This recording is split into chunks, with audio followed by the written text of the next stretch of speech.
எந்த இடம் ஒன்று நீ இருக்கிற உடலுக்குள்ள இருக்கிற இந்த உடம்பே உனக்கு சொந்தம் இல்ல, உனக்கு சொந்தம் இல்ல, இந்த உடலே உனக்கு நிரந்தரம் இல்ல.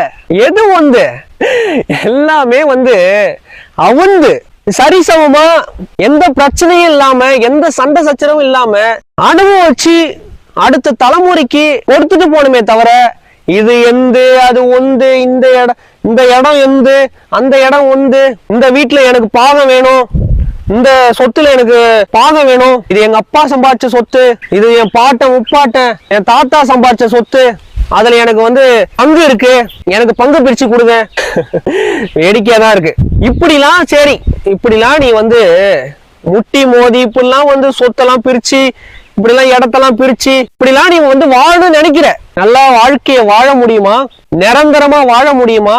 நிம்மதியா வாழ முடியுமா? உன்னால அமைதியா வாழ முடியுமா? கொஞ்சம் சிந்தித்து பார்க்க வேணாமா? எதுல இருக்கு நிம்மதி? எதுல இருக்கு அமைதி? விட்டு கொடுத்து போற தன்மையில இருக்கு.